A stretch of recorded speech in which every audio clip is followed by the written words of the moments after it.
This video will show you how to replace the rear strut assembly with coil spring on a Mitsubishi Lancer. This is part of the rear suspension located behind your rear wheel.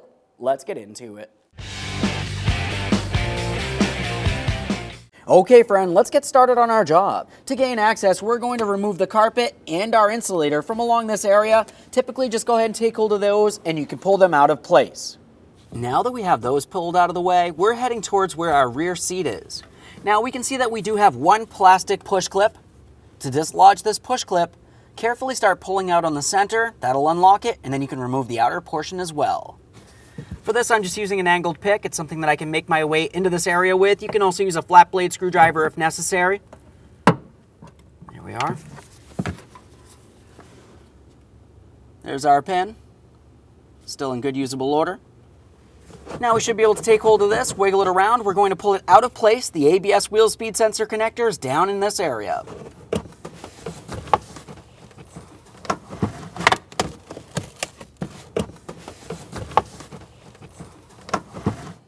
And now that I have that pulled aside, we can see the upper hardware for our rear strut assembly. We have the stud and the mounting nut on one side, and then you have the same exact thing on the opposite side of this. We'll use a 14mm for each one of these mounting nuts.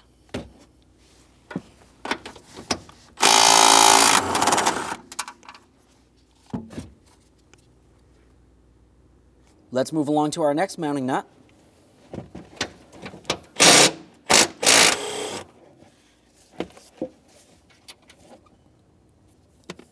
We can pause in the trunk. Let's safely raise and support the rear of the vehicle with the wheels hanging so we can start removing the rear wheels.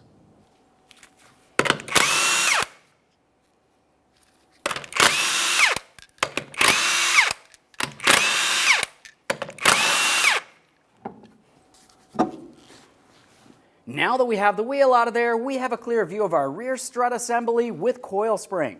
We're going to make our way all the way down to the bottom mounting hardware.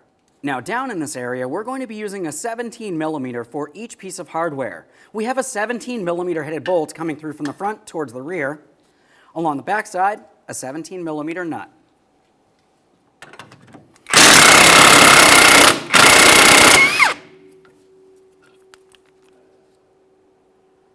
There's that.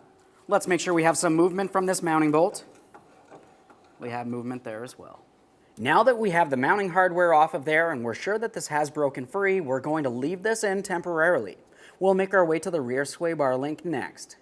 Now as far as the sway bar link, we're going to have to remove the hardware, but what you'll find is as you start removing the 15mm mounting nut, the stud may want to spin on you. Now different sway bar links could potentially have a port along this stud here, or maybe an area that you could carefully grab onto with a wrench. If you're using a wrench to try to hold it, just be extremely careful not to damage the boot. Now I have a thin-walled wrench here so I don't cause any damage. I'm just going to slide right down along that mounting portion of the sway bar link. Once I have that holding this for me, I can continue on with removing that mounting nut.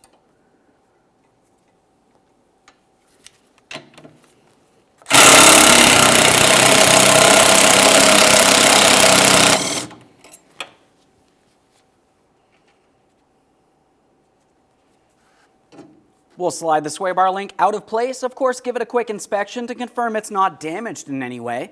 This looks good, so we're continuing on along the outboard side of this lower control arm next. Now for this hardware, we're also using a 17mm for both sides.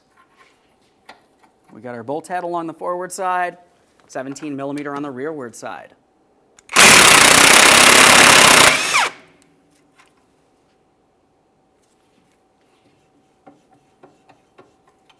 Now we can continue on by tapping this out of place. I'm using a small hammer. And a punch if necessary.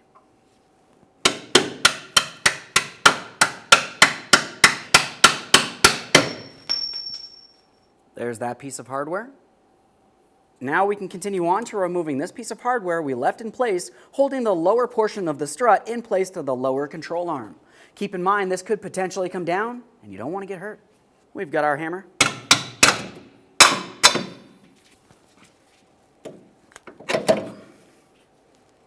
There we are.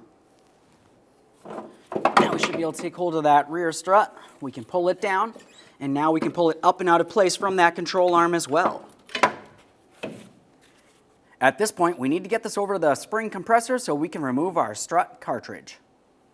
Prior to installation of any part, of course, we're going to make sure we clean and inspect the mounting surface. Just use a wire brush, clean rag, just make sure it's not rusted, rotted, or weak. Let's make our way down next. We'll clean up this bushing along that lower control arm. We want to make sure it's not torn, worn, or damaged. Continuing on, we have the port where that strut goes, right along the center area. And then we also have the area for that sway bar link. Just make sure nothing's rotted, weak, or damaged. Now it's time to install our rear strut assembly. We're going to take this, we'll come up nice and high inside of that rear wheel well, and we're going to start sliding the very end of the rear strut down into its mounting port. Now we're going to align the area for our mounting bolt. The mounting bolt we'll be using is the one with the pointed tip. This is coming through from the front towards the rear. Slide it right on through. Go ahead and start on that mounting nut. Now we can carefully pull down on the control arm and the rear strut. We're paying attention along the top next. Be aware of any pinch points.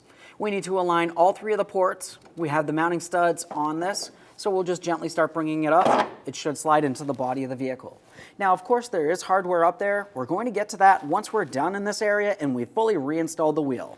Continuing on, we're going to have to apply upward support underneath our rear control arm. We're bringing it up until it matches up with our rear hub. Be extremely careful and aware of any pinch points as you continue on. We only need to go high enough the bushing's properly aligned.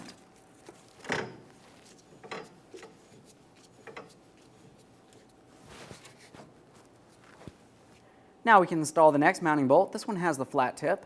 To align this, you may have to use an angled awl.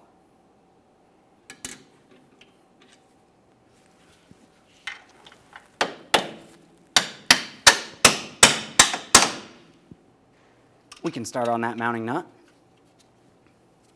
Now, while I'm still holding pressure here, holding the rear suspension in the original ride height position, let's tighten these two pieces of hardware. We'll snug them up, and the torque for each of these is 52 foot-pounds.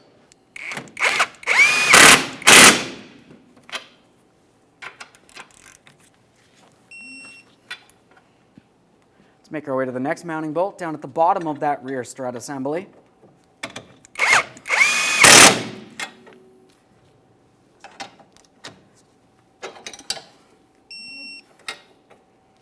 Now we can release pressure from under the suspension, and we're going to be focusing on our rear sway bar link next.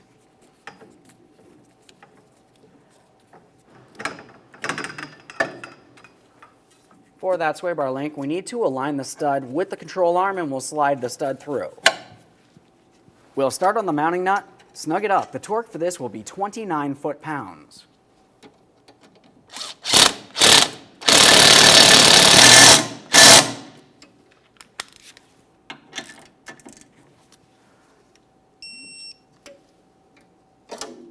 Now, one last quick inspection in this area to confirm that you've torqued everything to the manufacturer's specifications and it's properly aligned. We'll reinstall our rear wheel.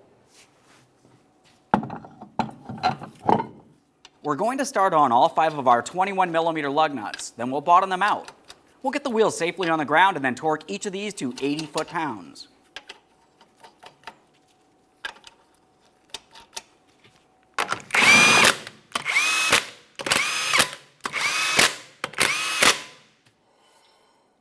Now we've got the wheel back on the ground. We're going to be torquing each one of our lug nuts in a crisscross manner to that 80 foot-pounds.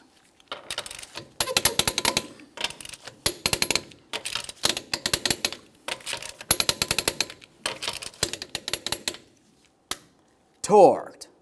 Now we're in the trunk of the vehicle. We have the upper hardware that needs to be installed.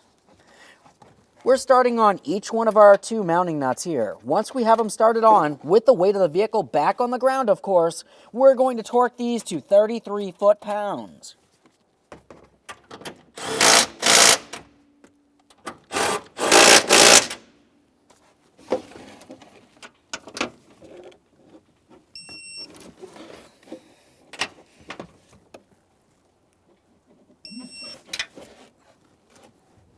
Now we can protect that area. So let's slide this into position here. Slide behind there.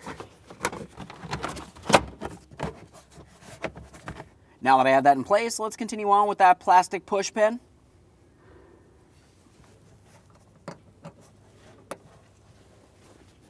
And install your carpeting. Okay, friend, we've got our vehicle back together. Of course, you're going to go over to the other side of the vehicle and repeat this exact same process. This replacement is done as a pair. After that, take your vehicle for a road test down to your local alignment shop. Thanks for watching. When only the best will do, demand TRQ. The only company that lets you view before you do. TRQ is committed to offering the highest quality aftermarket auto parts that are engineered for peace of mind. Thanks for using and viewing with TRQ.